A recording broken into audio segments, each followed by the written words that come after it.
अस्सलाम वालेकुम नाजरीन, प्रोग्राम ग्राउंड जीरो के साथ मैं हूं शिफा यूसुफजई। मई में पाक भारत झड़प और उसके नतीजे में होने वाले सीज़ फायर मुआहिदे के 3.5 माह बाद अब पानी के इशू से मुताल्लिक एक अहम पेशरफ्त हुई है और भारत की जानिब से पाकिस्तान के साथ गुज़िश्ता 24 घंटों के दौरान 2 बार बाज़ाब्ता राब्ता दिखने में आया है। सफारती ज़राए के मुताबिक भारतीय हाई कमीशन इस्लामाबाद ने वजारत ख़ारजा से रब्ता करके दरियाए सतलुज में सैलाब से मुताल्लिक मालूमात शेयर की हैं और पानी छोड़े जाने की पेशगी इतला देते हुए सैलाब की वार्निंग भी जारी की है। इससे कबल गुज़िश्ता रोज़ भी इस्लामाबाद में भारतीय हाई कमीशन हुकाम ने पाकिस्तान को मकबूजा कश्मीर के दरिया में पानी छोड़े जाने और सैलाब की सूरत हाल पैदा होने के खतरे से आगाह किया था। अब इस पेशरफ्त की तस्दीक करते हुए तर्जुमान दफ्तर ख़ारजा शफ़कत अली खान का बताना यह था कि भारत ने 24 अगस्त को सैलाब की वार्निंग्स सिंध तास कमीशन के बजाय सफारती चैनल से दी, जबकि पाकिस्तान का मौक़िफ़ है कि भारत सिंध तास मुआहिदे की तमाम शकों पर मुकम्मल अमल दरामद का पाबंद है। तर्जुमान दफ्तर ख़ारजा का बताना यह भी था कि भारत का सिंध तास मुआहिदे को मुअत्तल करार देना बैनुल अक़वामी क़वानीन की संगीन खिलाफ वर्जी है और भारत के यकतरफ़ा इक़दामात ख़ित्ते के अमन व इस्तेहकाम पर संगीन मनफी असरात डाल सकते हैं। भारत ने मई में पाकिस्तान से होने वाली जंग के बाद यकतरफ़ा तौर पर सिंध तास मुआहिदा ख़त्म करने का ऐलान किया था, जिसे पाकिस्तान ने मुस्तरद कर दिया था और पाकिस्तान का मुतालबा था कि इस मुआहिदे को अपनी असल शक्ल और रूह के मुताबिक बहाल किया जाए और बहाल समझा जाए। पाकिस्तान के साथ अब हालिया राब्तों के बैनुल अक़वामी क़वानीन के तनाज़ुर में क्या सिचुएशन डेवलप कर सकती है, क्या हैसियत है भारत के, जिस तरीके से जिस चैनल से भारत ने पाकिस्तान को आगाह किया इन सैलाबी सिचुएशंस के हवाले से, और क्या चैलेंजेस दरपेश हो सकते हैं, पाकिस्तान को पोजीशन क्या लेनी चाहिए, आलमी क़वानीन क्या कहते हैं। इस पर बात करने के लिए हमारे साथ मौजूद हैं माहिर बैनुल अक़वामी क़वानीन अहमर बिलाल सूफ़ी साहब। अस्सलाम वालेकुम अहमर साहब। जी वालेकुम अस्सलाम। बहुत शुक्रिया अहमर साहब, आपने वक्त निकाला। सबसे पहले तो ये बताइए कि सिंध तास मुआहिदे के तहत जो सैलाब के पानी के हवाले से पेशगी इतला देनी है या ये सारा मामला जो इंडिया ने करना होता है पाकिस्तान के साथ, इसका मेकैनिज़म क्या तय हुआ है इंडस वाटर ट्रीटी के हवाले से? जी देखिए, उसमें आर्टिकल 6 है जो बेसिकली कहता है कि जब पानी के मुतालिक तमाम डाटा या उसके फ़्लो के मुतालिक जो है तमाम डाटा वो पाकिस्तान को मुहैया किया जाएगा, और वो ये भी कहता है कि मानसून के सीजन्स में ये डाटा जो है इसकी फ्रीक्वेंसी बढ़ जाएगी और उसको उस डाटा की वजाहत के लिए उसकी तफसीलात तय करने के लिए एक सेपरेट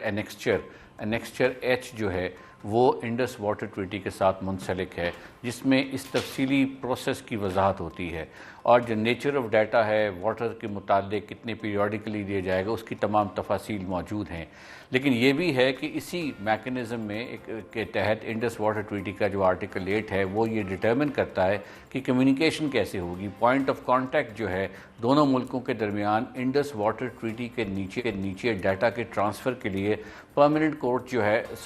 जो इंडस वाटर कमिश्नर है उसका ऑफिस जो है उसको डेजिग्नेट किया दोनों ममालिक ने, यानी दोनों ममालिक इंडस वाटर कमिश्नर को एक दूसरे को इन्फॉर्मेशन कम्युनिकेट करेंगे और जो डाटा है पानी का सैलाब के मुतालिक वो सारा का सारा इंडस वाटर कमिश्नर के ऑफिस को जो है वो मुहैया किया जाएगा। तो ये इसमें एग्जिस्टिंग मैकेनिज़्म है जो चलता आ रहा था। भारत ने बेसिकली जो सफारती चैनल्स थे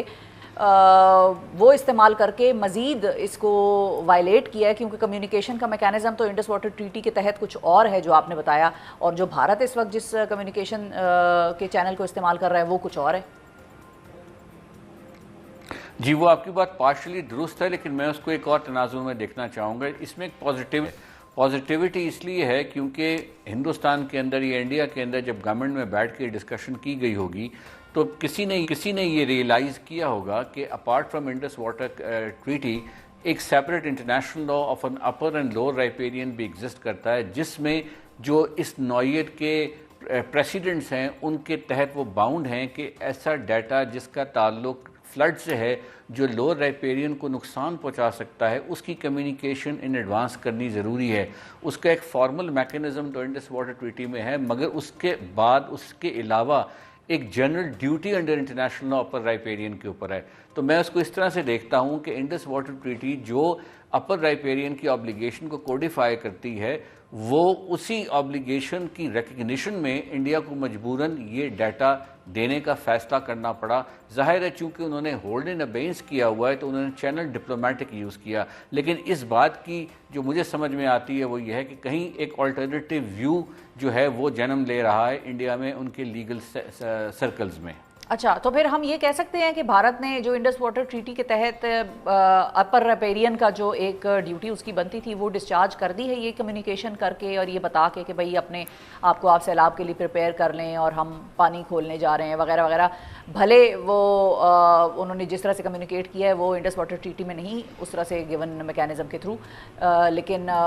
ڈسچارج انہوں نے کر دی اپنی ڈیوٹی.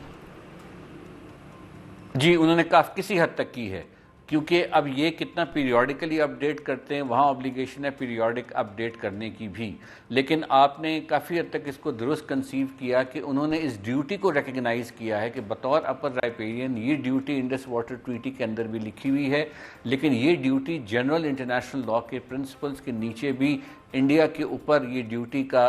نافذ ہے کہ اس نے لوور رائپیرین جب اس کو ہرٹ ہو یا کسی طور سے اس کو نقصان پہنچنے کا اندیشہ ہو تو اس کو اس طرح کی انفارمیشن وہ پرووائڈ ٹائملی طریقے سے کر لے تاکہ وہ اپنے ڈیمیج کو میٹیگیٹ کر سکیں اور سوٹیبل میجرز لے سکیں آبادی کو، لوگوں کو اور بھی معاملات جس کو لاس ہوتا ہے اس کو بچانے کے لیے. So in one sense it is a positive development, but as I said Indus water treaty کی ہولڈنگ ان ابینس کی continuity of violation of international law ہے اور وہ ڈے ٹو ڈے بیس پر ری اکر کر رہا ہے. Every day holding in abeyance is a violation کی ایویڈنس. لیکن جس طرح میں نے پہلے عرض کیا کہ یہ ایک بڑی انٹرسٹنگ ڈیولپمنٹ ہے جس میں اپر رائپیرین اپنی رسپانسبلٹی کو ایٹ لیسٹ پارشلی ریکگنائز کرتا پایا گیا ہے. اچھا احمد صاحب یہ بھی بتائیے کہ اب جو یہ کمیونیکیشن ہوئی ہے کیا اس کمیونیکیشن کے ہو جانے سے اور یہ ڈیوٹی کسی حد تک انڈیا کی طرف سے ڈسچارج کر جانے سے جو اس ٹریٹی کی جس کو ہم کہتے ہیں کہ معطلی کہہ لیں اردو میں یا ہولڈ ان ابینس کہہ لیں جو وہ والا اس کا سٹیٹس ہے وہ اس کو ختم سمجھا جا سکتا ہے کسی حد تک؟ جی میں تو اس کو اس طرح سے دیکھ رہا ہوں کہ اگر یہ کنسسٹنٹ پیٹرن بنتا ہے تو in fact they are operationalizing the provisions of the treaty without announcing it. تو that is another way to look at it کہ ابھی یہ ایک انٹیمیشن ابھی آئی ہے لیکن اگر کل کیا آتی ہے بیکاز مانسون سیزن تو کنٹینیو کر رہا ہے تو ہمیں مانیٹر کرنا پڑے گا. سو دے مے بی آلسو تھنکنگ کہ انہوں نے آپریشنلائز کر دیا ہے ٹریٹی کا میکینزم وداؤٹ اناؤنسنگ کہ انہوں نے ہولڈنگ ان ابینس کو واپس لیا ہے، کیونکہ ایز سچ ہولڈنگ ان ابینس اس وقت ایک لیگل فکشن کی حیثیت رکھتا ہے. آن گراؤنڈ تو دونوں ملکوں میں سے کسی نے کوئی ایسا کام adverse to each others interest so far نہیں کیا. احتمال ہے، اہتمام کرنے کا ارادہ ان کا ہے، لیکن ایز سچ آن گراؤنڈ نہیں کیا. اور جو لوگ یہ بات کرتے ہیں کہ واٹر کو ڈائیورٹ کرنے میں بھی ٹائم لگے گا وہ اسی کانٹیکس میں کرتے ہیں کہ as of today holding in ابینس کا impact on ground absence of communication is the issue which is resulting into that. تو اس کو ایسے بھی دیکھا جا سکتا ہے کہ ہو سکتا ہے کہ جو انٹرنیشنل کمیونٹی کا پریشر پڑ رہا ہو یا خود بھی ہندوستان ریئلائز کر رہا ہو کہ اسے بیک فٹ پہ جانا پڑ رہا ہے ہر محاذ پر، سفارتی محاذ پر. اس کی ایک بہت بڑی وجہ یہ ہے کہ کوئی ملک آج تک شاذ و ناظری کسی ملک نے اون کی ہو violation of international law. Holding in abeyance of an international treaty of this stature is an admission that you are violating international law. اور کوئی رسپانسبل ریاست سے یہ توقع نہیں کی جاتی. ریاست کی جو کنونشنل ڈیفینیشن ہے اس میں اس کا کنٹرول اوور ٹیریٹری، اس کی اوبیڈینس آف پاپولیشن کے ساتھ ساتھ ability to up hold international commitments is an integral part of the state. تو یہاں اگریڈ کمٹمنٹ کو ودرا کرنے کا جو ہولڈنگ ان ابینس ہے وہ ان کی غیر ذمہ دارانہ رویے کی وجہ سے ان کو فیڈ بیک جو آ رہا ہے ہو سکتا ہے they might be second thought on this. اچھا اب انٹرنیشنل لاء کے تناظر میں آپ بتائیے سر کہ ہمارا سٹانس ہونا کیا چاہیے؟ شوڈ وی انسسٹ مطلب پاکستان کو کیا یہ پوزیشن لے لینی چاہیے کہ آپ انڈس واٹر کمشنرز کا اجلاس بلائیں اور انہی کے تھرو یہ کمیونیکیشن کو بحال کریں، یا ہم اس چیز کا انتظار کریں گے کہ ہو سکتا ہے کہ انڈیا آنے والے دنوں میں خود ہی انڈس واٹر کمشنرز کے تھرو ہی جو کہ میکینزم گیون ہے انڈس واٹر ٹریٹی میں اسی کے تھرو باقاعدہ طور پہ یہ کمیونیکیشن آگے آنے والے وقتوں میں شروع کر دے، اور وہ ایک اور انڈیکیشن ہوگی کہ اگر وہ پراپر طریقے سے اس قانون کو، اس ٹریٹی کو ان شکوں پر عمل کر رہا ہے ان اناؤنس طریقے سے صحیح، لیکن اگر وہ کر رہا ہے تو پھر ہو سکتا ہے کہ وہ بحالی کی طرف جا رہا ہو. تو ہماری انٹرنیشنل لاء کے تحت پوزیشن کیا ہونی چاہیے؟ Should we wait for India's next move یا should we raise this with India? Pressure کریں ہم اس کو. دیکھیے پریشر تو آلریڈی پاکستان بلڈ اپ کر رہا ہے اور دونوں موو سائملٹینیس کرنے میں کوئی حرج نہیں.